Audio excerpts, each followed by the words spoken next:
Hello दोस्तों, स्वागत है आपका YouTube channel online short notes पे। आज को जो वीडियो होगी वो क्रिया से संबंधित होगी, जो कि 10 क्वेश्चनों पे डिस्कस करेंगे। इसके इम्पोर्टेंट फैक्ट पर ही डिस्कस करेंगे, तो आप वीडियो को अंत तक और बड़े ध्यान से देखिएगा। चलिए आइए चलते हैं। आज के जो पहला क्वेश्चन है, पहले क्वेश्चन की तरफ चलते हैं। देखिए पहला क्वेश्चन क्या कह रहा है कि जिस शब्द में कार्य का होना या करना पाया जाता है उसे क्या कहते हैं। तो 4 ऑप्शन है, संज्ञा, विशेषण, क्रिया, अव्यय। तो इसमें जो सही उत्तर हो जाएगा ऑप्शन नंबर आपका क्या सही हो जाएगा, सी सही हो जाएगा, क्रिया। देखिए अगर क्रिया की परिभाषा क्या होती है, कहते हैं कि वाक्य के जिस शब्द या पद से कार्य करने या होने का बोध हो उसे क्रिया कहते हैं। जैसे कि यहाँ पे लिखा जाए कि माली पौधे को पानी दे रहा है, पौधे को पानी दे रहा है। या यहाँ पे लिखा जाए वर्षा हो रही है, वर्षा हो रही है। तो देखिए पहले वाले में क्या हो रहा है कि यहाँ कार्य का करना पाया जा रहा है, नहीं कार्य का करना पाया जा रहा है, जबकि इस वाले में क्या हो रहा है, कार्य का होना पाया जा रहा है। तो इस प्रकार के जब वाक्य होते हैं जो कार्य के बारे में बताएं वो क्रिया कहलाते हैं। चलिए अगले क्वेश्चन पे चलते हैं। क्वेश्चन नंबर आपका 2 कह रहा है कि कर्म या जाति के आधार पर क्रिया के कितने भेद होते हैं। Option A 2, 4, 6, 5। तो इसमें सही आंसर हो जाएगा ऑप्शन नंबर आपका ए सही हो जाएगा, यानी कि 2। देखिए अगर आपसे पूछा जाए कर्म के आधार पर क्रिया कितने के भेद हैं, तब भी 2। या आपसे पूछा जाए जाति के आधार पर कितने हैं क्रिया के भेद, तब भी 2। या आपसे पूछ लिया जाए कि रचना के आधार पर क्रिया के भेद कितने हैं, तब भी 2 होंगे। और 2 वो कौन कौन से होंगे, तो एक होगा आपका सकर्मक और दूसरा होगा अकर्मक। क्या होगा, अकर्मक। और देखिए यहाँ पर सकर्मक भी 2 प्रकार के होते हैं। एक तो होता है एक कर्मक, क्या एक कर्मक, एक होता है द्विकर्मक। यानी कि जहाँ 2 कर्म हो वहाँ द्विकर्मक और जहाँ एक कर्म हो वहाँ एक कर्मक होते हैं। चलिए अगले क्वेश्चन पे चलते हैं। क्वेश्चन नंबर 3 क्रिया के मूल रूप या मूलांश को क्या कहते हैं। ऑप्शन 4 हैं, यौगिक धातु, मूल धातु, धातु या धातु कर्म। तो इसमें जो सही उत्तर हो जाएगा ऑप्शन नंबर आपका सी सही हो जाएगा, यानी कि धातु। देखिए क्रिया के मूल रूप को हम लोग धातु कहते हैं। क्या, धातु। जैसे कि अगर यहाँ पे कुछ लिखा है, जैसे धातु की हम बात करें, जैसे लिखा है यहाँ पे आपसे लिख जाए जैसे पढ़, या यहाँ पे लिखा हो लिख, या लिखा हो यहाँ पे जा, ठीक। तो ये आपके क्या है, ये तो धातु हैं, ये क्या है, धातु है। और इन धातुओं में अगर क्या कर दे, जैसे पढ़ है तो पढ़ में हमने क्या कर दिया, प्रत्यय जोड़ दिया ना, तो इससे क्या बन गया, पढ़ना। क्या बन गया, पढ़ना। तो आप एक बात समझ ले कि अगर जो यहाँ पे कोई क्रिया लिखा है, जैसे कि यहाँ पे लिखा है जाना, ये जाना क्रिया लिखा हुआ है, तो आपसे पूछा जाए कि इस क्रिया में धातु क्या है, इस क्रिया में धातु क्या है, तो आप सीधे बता देंगे इसमें से बस प्रत्यय आप निकाल दें, प्रत्यय को आप निकाल दें, जो शेष बच गया वही आपका क्या है, धातु है। तो यानी कि जो शेष बचा वो क्या, जा बचा, तो ये हमारा क्या है, यही हमारा धातु है। यानी कि एक बार फिर से समझें, अगर यहाँ पे लिखा हुआ है खेलना, जैसे हमने यहाँ पे एक शब्द लिखा खेलना, और खेलना क्या है, क्रिया है, और इस क्रिया में से हमें प्रत्यय निकाल देना है, यानी कि जो ना है प्रत्यय इसको निकाल देना है। जो शेष बच गया यानी कि जो खेल बच गया, यही क्या है, यही धातु है। किसकी धातु है, तो क्रिया की धातु है। ठीक है, क्रिया में अनिवार्य रूप से धातु का होना आवश्यक होता है। चलिए अगले क्वेश्चन पे चलते हैं। क्वेश्चन नंबर 4 क्रिया के सभी रूपों में क्या अनिवार्य रूप से उपस्थित रहता है। तो ऑप्शन दे रखा है, ए प्रत्यय, बी उपसर्ग, सी संधि, डी धातु। तो उसमें सही उत्तर हो जाएगा ऑप्शन नंबर आपका डी हो जाएगा। मैंने अभी बताया कि क्रिया में सदैव, आप समझ लीजिए सदैव, यानी कि अनिवार्य रूप से, ठीक है, अनिवार्य रूप से क्या उसमें रहेगा, तो उसमें धातु रहेगा। यानी कि आप समझ जाए कि बिना धातु की क्रिया बन ही नहीं सकती है, यानी कि क्रिया में धातु का होना अनिवार्य होता है। चलिए अगले क्वेश्चन में देखते हैं। क्वेश्चन नंबर 5 कह रहा है कि क्रिया किस प्रकार का शब्द है। ऑप्शन ए अविकारी, ऑप्शन बी पूर्ण अविकारी, ऑप्शन सी विकारी, ऑप्शन डी पूर्ण विकारी।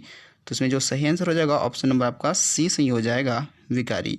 देखिए क्रिया क्या होता है, क्रिया तीनों आधार पर, ठीक है, चाहे वो लिंग हो, चाहे वो वचन हो और चाहे वो कारक हो, इसके आधार पे क्या होता है, क्रिया में परिवर्तन संभव हो पाता है। जैसे यहाँ पे लिख दिया जाए एक क्रिया जाना लिख दिया जाए, तो यहाँ लिंग के आधार पर करेंगे तो परिवर्तन करेंगे तो क्या हो जाएगा, जाति हो जाएगा। नहीं, वचन के आधार पर करेंगे तो जाते हो जाएगा।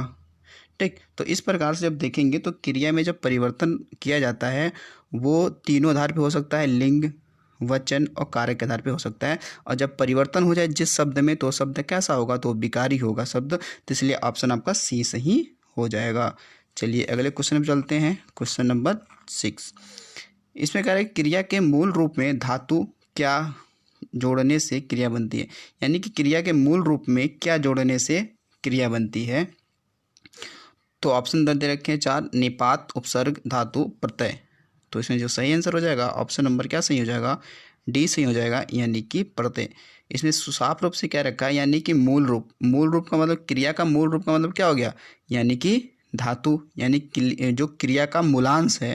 ठीक है, जैसे यहाँ पे लिख दिया जाए, यहाँ पे हमने अभी लिखा था, जैसे यहाँ पे हमने लिखा चलना, तो ये क्या है, क्रिया है, चलना क्रिया है। अब इसमें से मूल रूप क्या है क्रिया का, ये मूल रूप क्या है, चल, यही तो क्या है हमारा मूल रूप है, या इसे धातु कह लें या इसे मूल रूप कह दें। ठीक है, अब इसमें क्या होगा कि इस अगर मूल रूप में हम क्या जोड़ दें, तो हमने यहाँ पे क्या जोड़ा है, तो हमने ना ही तो जोड़ा है, और ना क्या है, प्रत्यय है। जो शब्द के पीछे लगते हैं वही तो प्रत्यय कहलाते हैं। तो हम क्या कर सकते हैं कि क्रिया के मूल रूप में अगर जो प्रत्यय जोड़ दें तो क्या बन जाएगा, वो क्रिया बन जाएगी। ठीक है, चलिए अगले क्वेश्चन पे चलते हैं, क्वेश्चन नंबर 7। जिस क्रिया में कर्म का अभाव होता है उसे क्या कहते हैं। ऑप्शन ए अकर्मक, बी सकर्मक, सी संकर, डी अकर्मक। तो इसमें जो आपका सही आंसर हो जाएगा वो ऑप्शन नंबर आपका डी सही हो जाएगा, यानी कि अकर्मक। देखिए, जिस क्रिया में कर्म का अभाव हो, यानी कह सकते हो जिस वाक्य में कर्म का अभाव हो वो क्रिया कैसी होगी, वो अकर्मक होगी। जैसे यहाँ लिख दिया जाए कि मोहन हंसता है, क्या मोहन हंसता है, तो जब आप इस वाक्य में निकालना शुरू करेंगे कौन कौन से क्या है, तो मोहन यहाँ तो हो गया कर्ता, नहीं यहाँ पे क्या हो गया, यहाँ तो हो गया कर्ता, और ये हंसना क्या हो गया, तो यहाँ पे क्या हो जाए आपका, ये तो हो गई क्रिया, और है क्या हो गया, ये सहायक क्रिया हो गई। ठीक है, हेल्पिंग वर्ब इसे बोलते हैं आप, ये सहायक क्रिया हो गई। अब देखिए बीच में कहीं क्या कर्म आया क्या, बीच में कहीं कर्म है ही नहीं है। ठीक है, तो जब यहाँ पे कर्म नहीं है तो ये पूरा वाक्य, ये पूरी क्रिया कैसी हो गई, तो ये पूरी क्रिया हो गई कैसी, अकर्मक हो गई। ठीक है, तो इसलिए कि जिस क्रिया में अब हंसना है या हंसता है, तो इसमें आपको कर्म का पता नहीं चलता है कि क्या हंस रहा है क्या नहीं हंस रहा है, तो इसलिए यहाँ पे क्या हो जाएगा, ये आपका अकर्मक हो जाएगा। चलिए अगला क्वेश्चन देखते हैं, क्वेश्चन नंबर आपका 8। कह रहा है कि एक वाक्य की क्रिया में कर्म सहित क्रिया को क्या कहा जाता है। तो बी आप 4 ऑप्शन है आपके, सकर्मक, द्विकर्मक, अकर्मक या एक कर्महीन। ठीक है, तो जो इसमें आपका सही उत्तर हो जाएगा ऑप्शन नंबर ए सही हो जाएगा। ठीक है, देखिए वाक्य में अगर एक वाक्य दे रखा है, उस वाक्य में अगर कर्म है तो वो सकर्मक और कर्म नहीं है तो अकर्मक। जैसे यहीं पे लिखा जाए, यहाँ पे लिखा जाए, जैसे हमने यही लिख दिया कि मोहन सेब खाता है। ठीक है, हमने लिख दिया मोहन सेब खाता है, तो यहाँ पे देखिए मोहन तो कर्ता हो गया। ठीक है, कार्य को संपन्न करने वाला हो गया। सेब क्या है, सेब यहाँ पे क्या हो गया, कर्म हो गया। ठीक है, और खाता तो क्या हो गया, यहाँ पे क्रिया हो गई। तो अब देखिए इस वाक्य में हमें कर्म मिल गया ना, तो अगर हमें कर्म मिल गया तो ये क्या हो जाएगा, तो ये आपका सकर्मक हो जाएगा। कि काम क्या हो रहा है, तो काम हो रहा है सेब का खाया जाना। तो जो सेब है यही क्या है, कर्म है, यही क्या है, कर्म है, इसी का काम हो रहा है, मतलब इस वाक्य में यही काम किया जा रहा है, सेब का खाया जा रहा है। ठीक है, या एक तरीका और अपना सकते हैं कि क्रिया से पहले आप एक प्रश्न लगाइए, प्रश्न लगा के पूछिए कि मोहन सेब खाता है तो क्या। ठीक है, खाता है क्या, तो अगर आंसर मिल जाए तो सकर्मक, यानी खाता है तो क्या खाता है, सेब, मिल गया आंसर तो क्या हो जाएगा आपका सकर्मक हो जाएगा। आंसर नहीं मिला तो अकर्मक हो जाएगा। जैसे इससे पहले हमने वाक्य पढ़ा था कि मोहन हंसता है, तो हंसता है, तो उससे पहले हमने एक शब्द लगाया क्या, कि हंसता है क्या, तो नहीं पता चला क्या, तो इसलिए वो क्या हो जाएगा, अकर्मक हो जाएगा। चलिए अगला क्वेश्चन देखते हैं। क्वेश्चन नंबर 9 नंबर कह रहा है कि निम्न में कौन सी क्रिया अकर्मक है। 4 ऑप्शन है आपके, देखना, पीना, पढ़ना, रोना। तो इसमें जो आपका सही आंसर हो जाएगा वो ऑप्शन नंबर आपका क्या हो जाएगा, डी सही हो जाएगा।